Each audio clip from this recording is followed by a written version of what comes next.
다른 복음은 없나니라는 제목으로 함께 말씀을 나누기 원합니다. 오늘 본문 유다서는 단 한 장으로만 이루어진 서신입니다. 그러나 이 단 한 장의 서신임에도 불구하고 이 서신은 믿는 자들로 하여금 정신이 번쩍 들게 하는 강력한 서신입니다. 왜냐하면 이 서신은 교회 안에 조용히 들어와 있는 거짓 선지자들 또는 이단들을 향하여 강력하게 논박함과 동시에 또 믿는 자들도 깨어있지 아니하면 그들에게 미혹될 수 있다는 메시지를 전하고 있기 때문입니다. 따라서 이 서신을 이름하여서 교회를 깨우는 불의 십자가라고도 부릅니다. 우리 교회 안에도 때때로 이단들이 발견되는 일들이 있었죠. 우리 한번 옆에 앉아 계신 분들을 웃으시면서 바라보시면서 이렇게 한번 인사해 보실까요? 아니시죠? 네. 네. 오늘 우리가 읽은 이 서신은 어떠한 특정한 교회를 향해서 쓴 것보다는 모든 믿는 자들을 대상으로 쓴 편지로 여겨집니다. 본문 1절에 이렇게 기록하고 있습니다. 예수 그리스도의 종이요 야고보의 형제인 유다는 부르심을 받은 자 곧 하나님 아버지 안에서 사랑을 얻고 예수 그리스도를 위하여 지키심을 받은 자들에게 편지하노라. 저자는 편지를 읽는 대상들을 가리켜서 부르심을 받고 하나님 아버지 안에서 사랑을 얻고 또 예수 그리스도를 위하여 지키심을 받은 자들이라고 기록하고 있습니다. 여기서 사랑을 받은 자라는 이 표현은 구약에서 이스라엘을 가리키는 말로 자주 사용되었죠.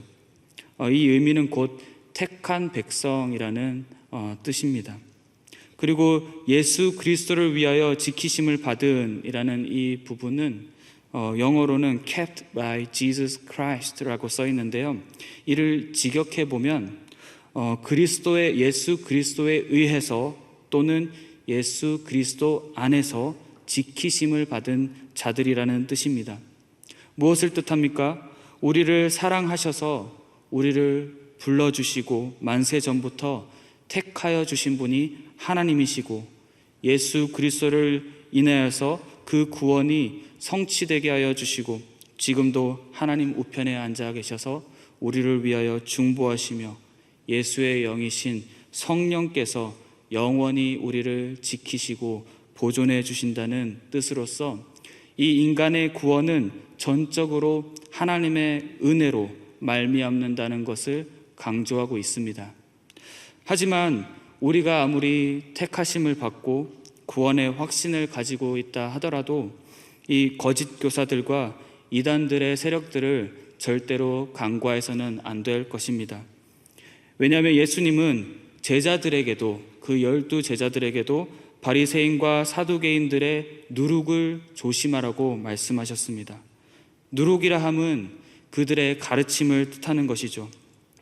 예수 그리스도의 복음 외에 다른 것들은 모두 다 누룩입니다. 다른 복음은 없는 것이죠.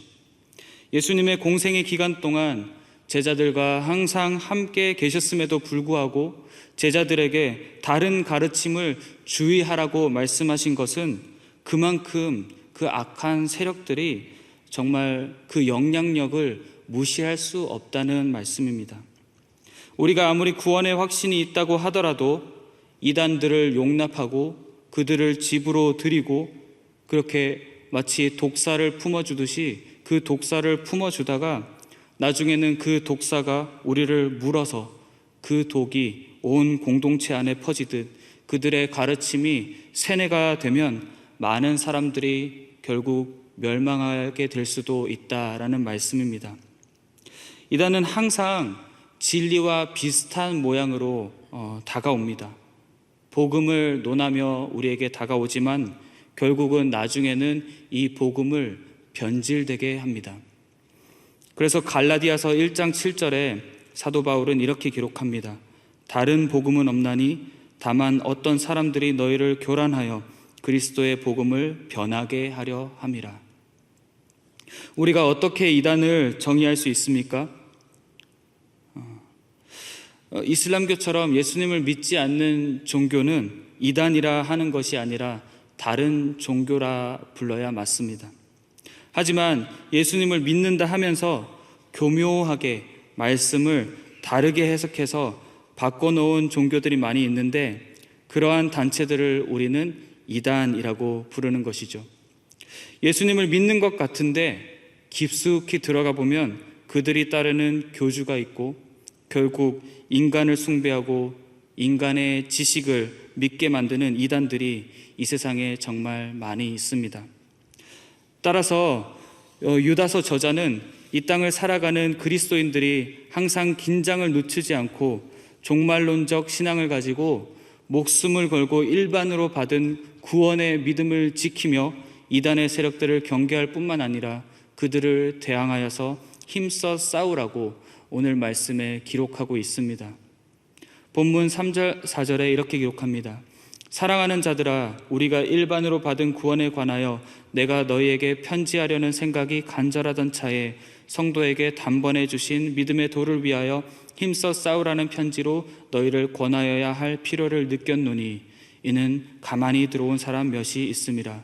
그들은 옛적부터 이 판결을 받기로 미리 기록된 자니 경건하지 아니하여 우리 하나님의 은혜를 도리어 방탕한 것으로 바꾸고 홀로 하나이신 주제 곧 우리 주 예수 그리스도를 부인하는 자니라. 유다서를 가만히 묵상해 보면 주님의 몸된 교회를 향한 이 저자의 고뇌와 극진한 사랑을 느낄 수 있습니다. 너희는 교회 안에 가만히 들어온 사람들 곧 이단들을 대적하고 오직 예수 그리스도의 은혜로 받은 구원의 믿음을 절대로 다른 것들로 변질시키지 마라. 깨끗해야 한다. 경건해야 한다. 마치 자녀들을 너무나 사랑하는 한 아버지의 러브레터와도 같이 느껴집니다. 그렇다면 이 유다서의 저자는 과연 누구일까요? 본문 1절을 보면 예수 그리스도의 종이요 야고보의 형제라고 기록하고 있는데, 이 유다를 알려면 이곳에 기록되어 있는 야고보를 먼저 알아야 될 필요가 있겠죠. 성경에는 여러 명의 야고보가 등장합니다. 예수님의 제자들 가운데도 야고보가 2명이나 있었죠. 바로 가장 먼저 순교한 세베대의 아들 야고보, 그리고 또 다른 한 명은 알페오의 아들 야고보입니다. 그리고 12 제자에 속하지 않은 또 다른 한 명의 야고보가 등장하는데, 그 야고보가 바로 예수님의 육신의 형제인 야고보입니다. 이 야고보는 예수님과 어렸을 때부터 함께 자라난 육신의 형제였음에도 불구하고 예수님이 십자가에 죽으셨을 때까지도 예수님을 믿지 않았던 사람이었습니다. 요한복음 7장 5절을 보면 예수님의 형제들까지도 예수님을 믿지 않았다고 성경은 기록하고 있습니다. 그런데 예수님께서는 부활하신 후에 야고보를 친히 찾아가신 것을 우리는 성경을 통해 알 수 있습니다. 고린도전서 15장 7절에 이렇게 기록합니다. 그 후에 야고보에게 보이셨으며 그 후에 모든 사도에게와, 이렇게 기록하고 있는데요. 부활하신 예수님께서 베드로와 그 12 제자들을 만나신 것처럼 예수님은 야고보도 찾아가 주셨고 그를 만나 주셨습니다. 부활하신 예수님을 만난 야고보는 이전과는 전혀 다른 삶을 살게 되었죠. 그는 훗날 예수님을 위해 복음을 전파하다가 주후 62년 대제사장 안나스 2세에 의해 순교하였다고 교회사는 기록하고 있습니다. 이와 같이 사도 바울이 예수님께서 부활하신 후에 야고보에게 보이셨던 것을 성경에 기록한 것을 보면, 그때 당시 이 야고보는 교회에서 큰 영향력을 끼치는 교회의 한 지도자로 있었음을 금방 알아차릴 수 있습니다. 이름만 말해도 모든 사람이 알 수 있었던 사람이었죠. 우리가 이미 잘 알듯이 이 야고보는 야고보서를 기록한 사람입니다. 그래서 오늘 유다서를 기록한 유다도 자신을 야고보의 형제라고 소개하고 있습니다. 그렇게만 소개해도 모든 사람들이 자신이 누구인지 알 수 있었기 때문이겠죠.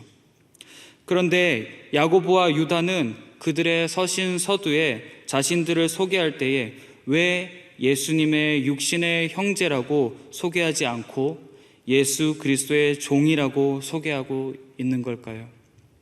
이 고백은 예수님이 더 이상 그들이 예수님을 믿기 전 그들의 육신의 형제가 아니라 죽어 마땅한 그들을 구원하신 구세주이시며 그들의 삶의 참 주인 되시며 그러한 모든 것들을 바쳐드려야 마땅한 그런 예수 그리스도의 종됨을 인정하는 고백인 것이죠. 종이란 무엇입니까? 종이란 단순히 일꾼이 아니라 그의 생명이 주인에게 달려 있다는 뜻을 가지고 있죠. 노예라는 뜻입니다.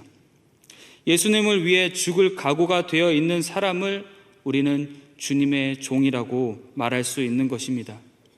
만약에 이 야고보와 유다가 예수님을 끝까지 자신의 육신의 형제라고만 생각을 하고 있었다면 그들은 아마도 구원을 얻지 못했을 것입니다.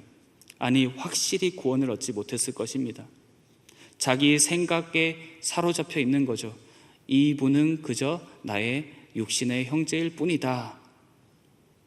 비록 이들은 나중에 결국 예수님을 만나게 됐죠.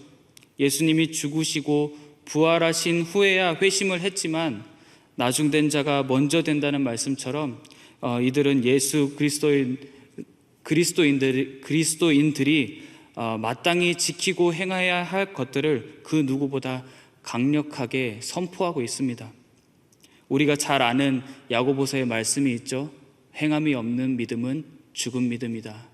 그러한 믿음은 귀신의 믿음과 같다. 아주 거침이 없습니다. 우리 그리스도인들은 이러한 거침없는 믿음이 필요합니다.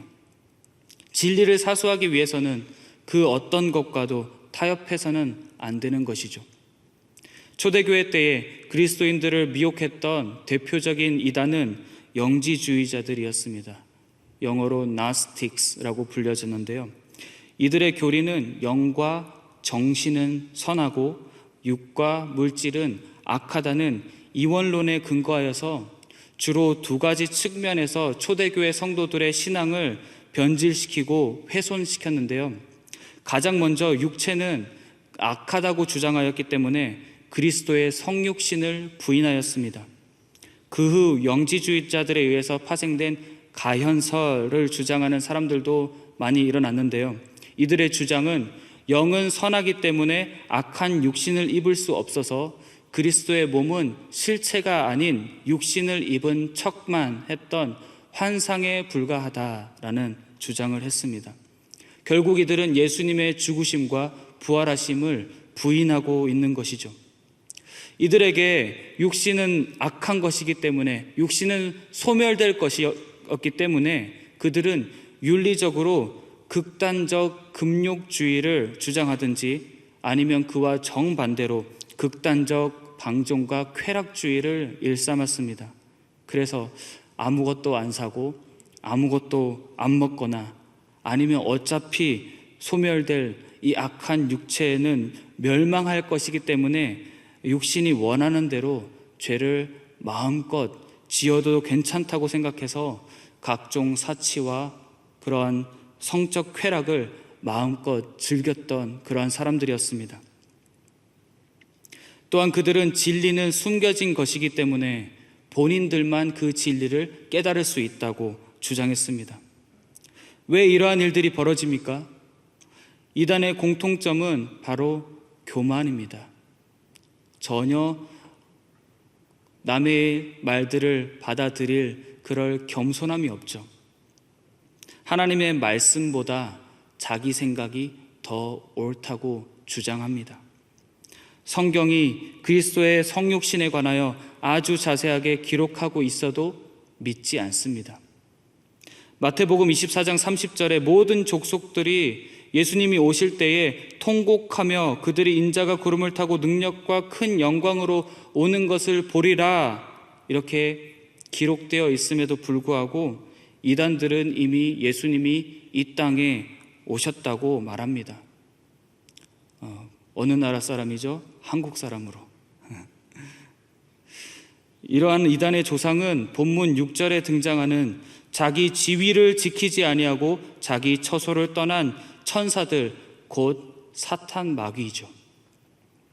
자기 자신이 어떠한 지위에 있는지 깨닫지 못하고 하나님의 말씀을 대항하여 무조건 대드는 그러한 무지한 사람들이 바로 거짓 교사들, 이단들인 것입니다.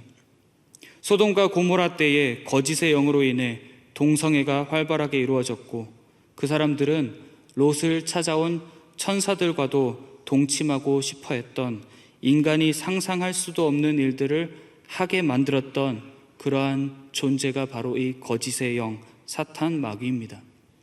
뿐만 아니라 이 사탄은 죽은 사람의 시체를 가지고도 장난을 치려 하는 모습을 볼 수 있는데요.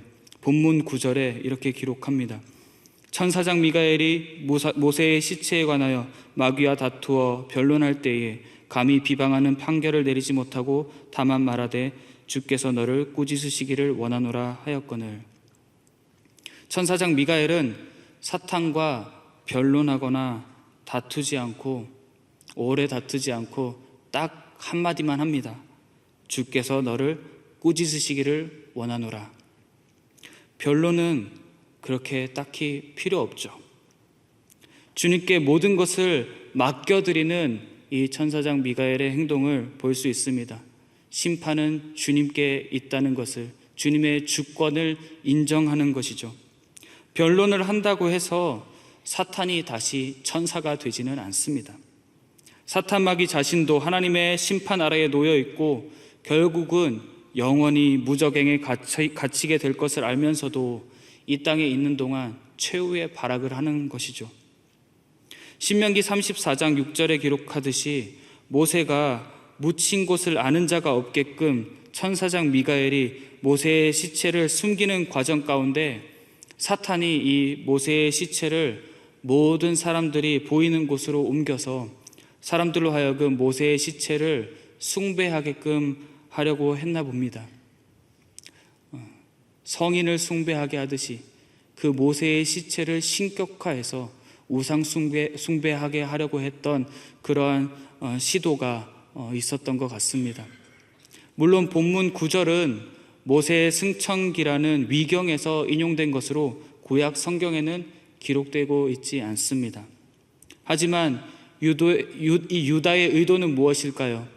유다의 의도는 위경이 정경과 같은 권위를 가지고 있다고 말하는 것이 절대 아니라 독자들로 하여금 더 쉽게 이해하도록 이미 이스라엘 사람들 가운데 잘 알려진 그러한 예화를, 그러한 내용을 예화로 썼다라고만 이해하시면 될 것 같습니다.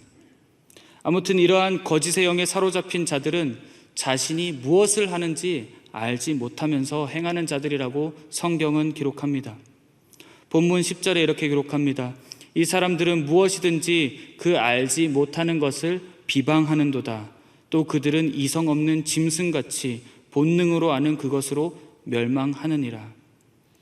이성 없는 짐승같이 본능으로 아는 것, 즉 이 사람들은 아무런 기준이 없다는 것입니다. 그것 때문에 망한다고 성경은 기록합니다. 사랑하는 성도 여러분, 우리의 삶의 기준은 오직 예수 그리스도의 복음인 줄로 믿습니다. 다른 복음은 없습니다.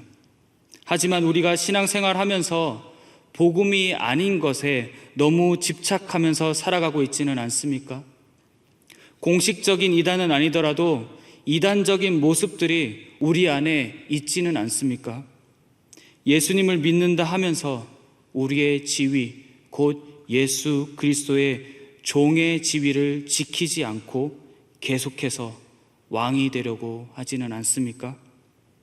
교회를 앞장서서 섬기면서도 자기 마음대로 되지 않으면 화를 내고 남을 비판하고 남을 정죄하며 남을 짓밟고 더 올라가고 싶어하는, 더 높은 자리로 올라가려고 하지는 않으십니까?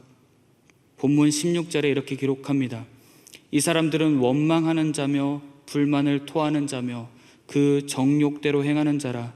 그 입으로 자랑하는 말을 하며 이익을 위하여 아첨하느니라. 가인과 같이 그 경쟁 의식 때문에 형제를 죽이며 싹을 얻기 위하여서 자기의 이익을 위하여서 거짓 증언을 한 발람과 입을 가졌다고 있는 대로 불만을 토한 고라 자손의 심판은 모두 자기 지위를 지키지 못한 결과입니다. 받은 은혜를 방탕한 것으로 바꾼 결과인 것이죠. 목회자들도 자신의 몸만 기르는 목회자들이 많습니다. 남을 돌아보기보다 자기 자신만 신경을 쓰는 그런 목회자들이 있는 것이죠. 복음을 방탕한 것으로 바꾼 것입니다. 우리는 더 이상 복음을 변질시키면 안 될 것입니다. 오늘날 우리는 교회가 빛을 잃어가는 시대를 살아가고 있습니다. 교회가 빛을 내지 못하기 때문에 이 세상은 점점 더 어두워져 갑니다. 그래서 교회가 회복되어야 합니다. 다시 복음으로 돌아가야 합니다. 그래야 삽니다. 우리 모두가 오늘 주님께서 허락하신 이 은혜의 하루를 살아갈 때에 빛의 자녀로서 복음이 복음되게 하는 하루를 온전히 살아낼 수 있기를 주님의 이름으로 축원합니다. 오늘 주신 말씀 생각하시면서 주님께서 우리들의 삶을 복음이 복음되는 일에 온전히 사용해 달라고 주여 한번 부르짖고 다 함께 기도하시다가 자유롭게 돌아가시겠습니다.